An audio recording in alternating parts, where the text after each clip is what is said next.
I'm not going to use my headphones for this, so if the audio sucks, I am sorry. I can't hear myself. But I just want to make this like best friend talking to best friend. This is something that is so important to me. This is how the steps I took, the 6 steps I took to rebuild my life after every low point, after every mental health relapse, and there were many profound ones. From suicide attempts to hospitalizations and psychosis, I just want to let you know that there's no substitute for asking for help and seeking the help you need. And also, no one in the world can do the work of piecing you back together because that one realization of knowing you are always whole is the only thing that's required for you to have a realization that can change your life. So I'm just gonna pour some tea. And I hope you don't mind, but I'm going to be reading through a little bit of my blog posts and giving you um, the commentary of what it means for me. This is going to be my 100th video on this channel, and I'm so excited to share this with you because it is the most important thing to me. This is something I share with all the people that I love, and I love each and every one of you. This has been so meaningful to create for everyone, and this is the greatest gift I think I could give anyone for my 100th episode. So, here are my 6 steps to love your life a little more, and it's called the ARCHES method, which is an acronym. So let me just start off by sharing some of this with you. In 2012 to 2014, I didn't want to live anymore. I was in college, constantly missing my classes, partying too hard, and sick of the superficial and toxic culture. Despite this, in 2017, I attended grad school, made Dean's List, and founded a company. I started to love my life. You might be wondering how I made this drastic change. I did it by utilizing this method that I created, the ARCHES method, which I will share with you here. The first step, A, Alacrity. What excites you? Alacrity is a cheerful readiness. The right first step to loving your life a little bit more is joy. Ask yourself, what excites me? This is because what excites you will bring joy into your life. We underestimate the importance of joy. It helps us feel grateful for what we have. It gives us a reason to keep going and makes the journey worthwhile and more important than the destination. How do you recognize your alacrity? It's what makes your eyes widen. It's what you pay attention to, and it's the things you remember. When you are enthusiastic, you lean in. This begins to bridge the gap between who you are and who you can become. My alacrity came from learning with purpose in mind. It helped me learn faster and gain credibility with the people around me. I was given more responsibility and opportunities at work because I was eager to learn and go the extra mile. Don't underestimate the importance of a good attitude, and it is contagious. For anyone who's been following, I just launched an out of context horror YouTube channel, and we got our first 500 subs in the first 6 days. And that is something that I just want to show you. I was really heartbroken before that happened, and I needed a creative outlet, and I committed to that project because I love horror. It's been my favorite genre since I was a child. Unfortunately, I was watching horror movies as a child. Um, but I think we all have things that might be out of the ordinary or out of context that actually means a lot to us. And that's something for me. Said to someone about my horror YouTube channel, and they were like, horror, is that a typo? I put it in a chat when they were live streaming, one of my coaches. And yeah, it was just so funny because a lot of people didn't know that about me, how much I love horror. Um, and I think about, sharing some stories from my life, and it's just been such a joy. And I feel like, again, I love my life more. And I felt like I had to really search for it after I had a heartbreak that was so devastating to me. And I found like I found myself again, and my heart started beating again. And I realized that Like just that idea, there's no such thing as being broken. You are always whole. And I've created meditations on this called The Healing Place Inside on my Dear Heartfelt Creatives newsletter. And this idea that there's this place inside of us that we can go at any time. And usually it happens when we feel safe, which is, why therapy works, why creative outlets help us. Is this idea that when we feel safe, we can go to this place inside where we are whole, where we meet our inner child, and where we already are our future self, and that time doesn't even exist because we are all things at once, and there's nothing missing. And connecting with that space is what truly heals us. And I think that that is just so beautiful. But let's go back to ARCHES. So A is for alacrity, what excites you. R is for resilience, what drives you. Resilience is the ability to recover from or to withstand adversity. Knowing what drives you will become your fuel in your story of resilience. For me, the quest for healing and social justice drove me. I was motivated to do my part to fix the things that felt unfair to me.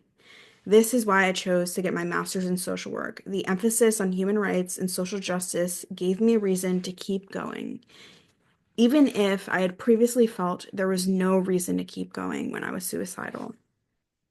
Sometimes we don't know what drives us. We can look for clues. Do we ever listen to someone who inspires us and something they say gives us chills? Let that guide you in determining what drives you. Our body picks up on things before our conscious mind picks up on things. This has to be one of the most important lessons because resilience is built when we face adversity. And I say this all the time, this idea of when I was in school, I had to take leaves of absence. I dropped out of school. I didn't get to graduate on time with all of my friends, but I graduated 2 years after them. And what I learned in that time of enduring all of that, I learned how to be a better student.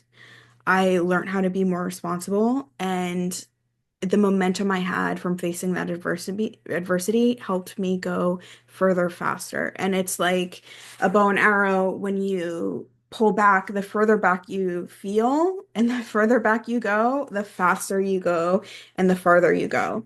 And I just want to remind you that what you face is never stronger than who you are. And that in facing it, you are already showing that you are stronger than it. The next one is conviction, the C in ARCHES. What do you stand for? Conviction is what you stand for. What you stand for shows who you are. When I was first starting out, I was a contradiction of the things I believed in. I had strong beliefs, but I did not embody them. I did not stand up for what I believed in. What meaning do our beliefs hold if we do not stand up for them?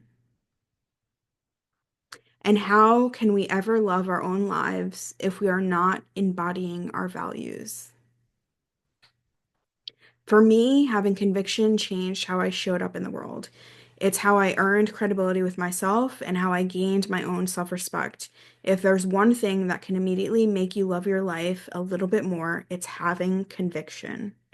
Doing what you say you're going to do can change your life for the better and might be the hardest thing you ever have to do. Knowing you stand for something that matters to you without contradicting those beliefs, but instead embodying them, has extraordinary power. When I think about conviction, I think about this idea of you can be a complex human being, but you can't really contradict the things you believe in and be happy with your life. For me, I pursued an academic career, and what I really wanted to be doing was creative work. And I had a big regret in a near-death experience where I felt like I had given up on myself and I had given up on my dreams of writing. And that changed the course of my life because I realized that my only regret was not writing. And that might seem like a small thing, or if you're a writer, that might seem like a big thing. Um, and I just want to remind you that sometimes we aren't at a loss for what we stand for. Sometimes we don't live up to what we stand for, but a lot of the times we know what really matters to us deep down. And I think those are the things that are worth embodying. If you value kindness, in what ways are you being unkind? And I think a big one for people who are kind is the way they treat themselves, can be their most unkind relationship.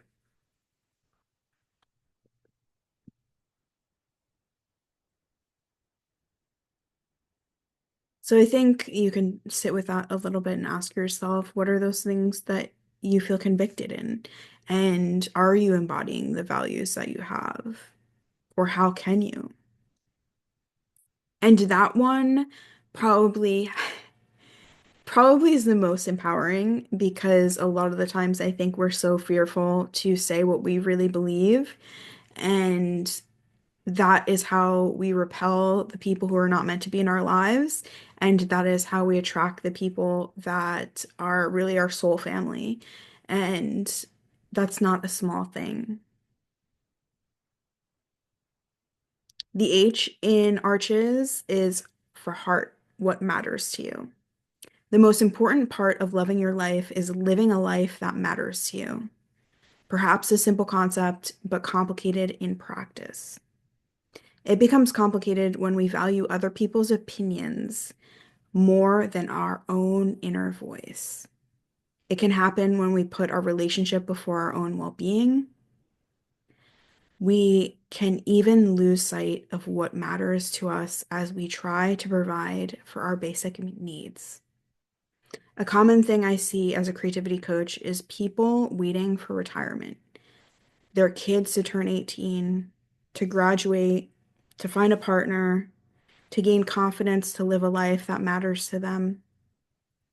They feel that what matters to them is secondary and distracting from what seems practical. But who determines what is practical? Society, the people who raised you, experts. But who is an expert in the topic of your life? Shouldn't that be you?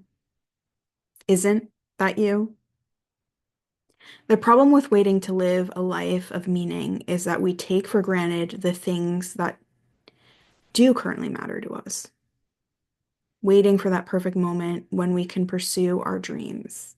Even making this video, it is a lot to go through. It is a lot to remember, to think about. And I said to myself that I would just keep putting it off because I didn't have the time to prepare to make this video. And I was doing yoga.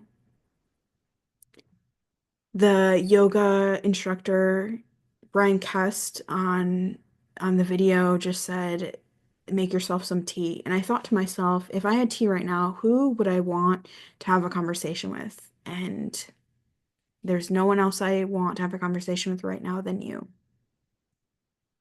There's no video I want to make right now other than my 100th video. And I thought, why can't I just do it and read the blog post that I created and go through it from the heart and have a conversation with my best friend? And that's what this is. And I could have waited, I could have waited until I was prepared, and maybe that would have never happened. So I hope you can be forgiving that this is not memorized and that I am just having tea and I have a blanket on. Um, and this is at a random part of the night. Um, because I think when we show up for ourselves, that's the only way we can truly show up for other people. We take for granted the life we have now, idealizing a life in the future that may not ex even exist if we don't have the courage today. Um, Something that I used to have on my wall as a teenager, right above the light switch, I wrote today, and every time someone came over, people asked, why does it say today over your light switch? And I used to say, so I never forget what day it is. And people used to laugh at that, but like deep down, that I was serious. There's no day that's more important than today. And you can live no other day other than today. And you can tell yourself that the version of you today is the best version of you to do what you want to do today. And that you don't have to grow today. You don't have to be better. You don't have to be perfect. You don't have to be who everyone else wants you to be. You can just simply choose to be who you are right now and show up as is. And that seems like very simple, but the things that we have the momentum in are the things where we truly get to be ourselves. And we can be consistent when we're connecting with people on the basis of who we are right now and no other time. After asking myself this question, I realized that the depth and meaning of life is what matters to me. When you truly listen to people, you find out what matters to them by the look in their eyes, the rhythm of their speech, and the gravity of their breath. And living a life that matters to you is not selfish, but a gift we give to those around us. Heart transforms ordinary into extraordinary. And when you listen to someone, you hear the extraordinary depth and meaning shine through from their heart to yours. Um, those are probably my top values. Um, I create poetry on a lot of other values that I have developed over the years, but these are my core. Um, and these are really the ways that I choose to rebuild my life when things get hard and when I lose sight of who I am and when I feel broken. And I think that's something that can be universal. I've seen other people change in these ways, and I've seen other people become who they truly want to be when they are excited, when they choose to be resilient, when they stand up for what they believe in their conviction, and when they have heart. And a lot of my creativity coaching brand has specifically been around this idea of heartfelt. Heartfelt Creatives, Dear Heartfelt Creatives, the newsletter, Heartfelt Lift on my podcast, a segment on my podcast. And it's because being heartfelt is who I feel I truly am. And anything that isn't that feels inauthentic to me and also feels like I am performing, um, or that it's performative, not necessarily performing, but that it's performative. And I wanted to connect with people who also felt the same way. And it's been truly profound. I always say that repelling the wrong people is just as important as attracting the right people. And having the courage to let people down is something that never gets easier, but you recognize that the people that you're here to impact and the people that are most important to you matter more than any fear of hate you can receive, any fear of criticism that you have to endure. And resilience is really a pillar that allows for you to show up as your authentic self. Um, and if someone hates you for who you are, just like the saying says, It's better than being like that for who you're not. Um, and that's not an easy thing. I know I say it so lightly, but I don't think it's an easy thing. And it shouldn't be. Getting to be who you are is so important, and things that are important shouldn't be easy. Um, but it doesn't mean they can't be fun. The E in ARCHES stands for education. What skills can you acquire to serve others in a meaningful way? So this is really the arches kind of like it symbolizes like an arch, and it's kind of like this idea of you're becoming who you truly are and expressing yourself, and then it transitions into how can that be something that you share with the world.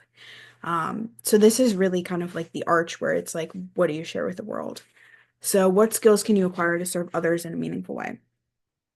What's next? Now that you've been honest with yourself about what excites you, what drives you, what you stand for, and what matters to you, education.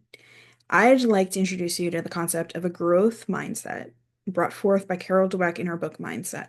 A growth mindset acknowledges you can acquire skills at any time and get better at things you need to improve upon.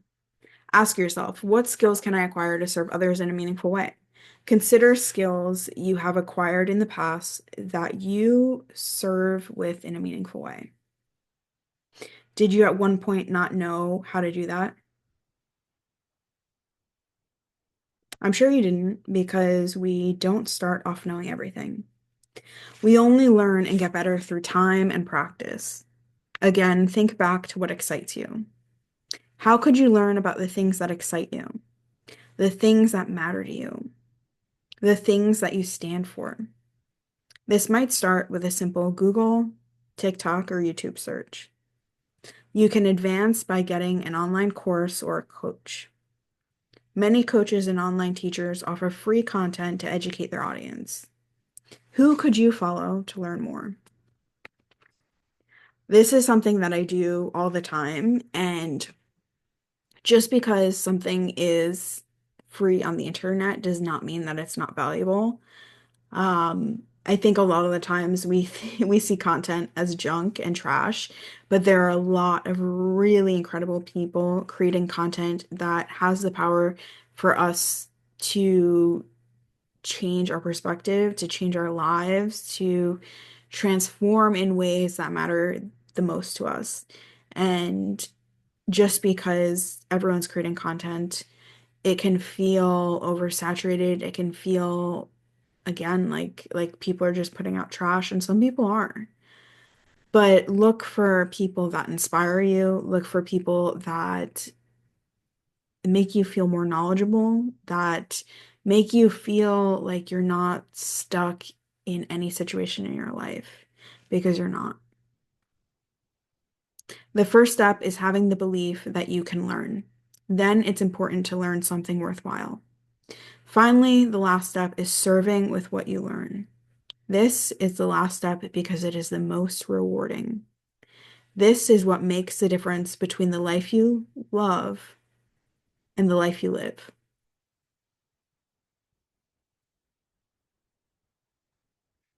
The S in Arches is service.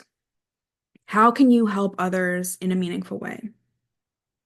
Helping others in a meaningful way can truly make the difference, not only in your life, but the lives of others. If you make a difference even in one person's life, that will cause a ripple effect on others.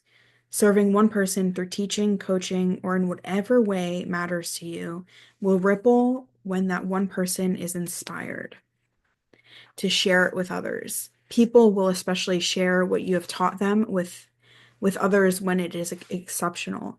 And if you've made it this far reading or made it this far listening in the video because it's getting so long, um, you have the grit it takes to be exceptional. And I want you to know that I believe in you, and for you to not to underestimate yourself and to not stop when you feel underestimated by others. Anyone can help another person, but how often is it meaningful? Meaning means something different to everyone. One person may find meaning in writing and sharing fiction, while others may find meaning in volunteering. It's not important what you find meaning in as long as you aren't causing anyone harm. It's only important that you do find meaning.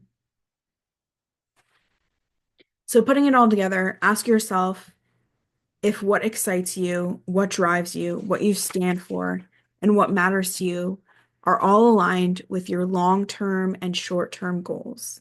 If they are not, adjust your goals to meet the life that will make you happy and fulfilled. There's nothing more important. If you want to go deeper on this topic and how my own life has changed from the Arches method, please subscribe. I also have a suicide prevention Discord. You don't have to be suicidal to join. There is a tab that encourages you to seek help if you are suicidal or have been suicidal. And it's really for people who believe in the cause of suicide prevention. We run gratitude challenges. There's a tab that says today I'm grateful for, and you can put it in every day what you're grateful for. Um, yeah, it's a safe space for people who believe in the idea of safe spaces and mental health, and suicide prevention.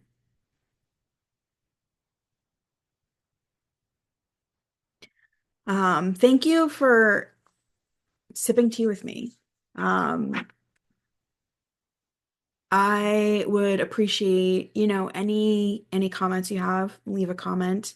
Thank you so much for being here for my 100th episode. Thank you for following me. Thank you if you've subscribed. Thank you for every comment. Um, thank you for all the support. I am having the time of my life, doing the things I love, doing what excites me, being around people who I admire and trust. And I am so happy that I just want to remind you, you can feel hopelessness, and that doesn't mean that you won't ever feel happiness again. And I want you to know that I am saying that as someone who has felt hopelessness, just as about as far into hopelessness as you can go. And I have felt profound happiness as well. And this is my method to love your life a little bit more, just 6 steps. And I want to remind you that if you are struggling and you need professional help, that there is no stigma in seeking help, that your well-being benefits the people directly in your life and also the world. Um, Taking steps to heal yourself is taking steps in healing the world. And I just want to let you know that you matter, that your difference, your existence makes a difference here. And that every person who chooses kindness has a ripple effect, and everyone who's excited about something, it is contagious. Um, Thank you for sharing this space with me, and thank you for all of the support. I cannot be happier, and I am so grateful. Thank you for being here for the 100th episode. Thank you for anyone who watched this, even though I read some of it. Um, in the last 6 years of creating content, the thing that I has mattered the most to me is how forgiving all of you have been, because I am not perfect and I don't show up in perfection. And like some of my videos I don't even edit. This video I'm not even gonna edit. Um, you know, eh, I've had so many highs and so many lows, and I have been honest about that, and I have felt so supported, and I'm so grateful. Again, my content is in no way for therapeutic purposes. I think it's important that when you need help professionally, you ask for help professionally. And I'm just saying I'm rooting for you 100%. This means the world to me. All of the support is so, so generous. And I am so grateful. Thank you for being here for my 100th episode. Um, it's really been a joy.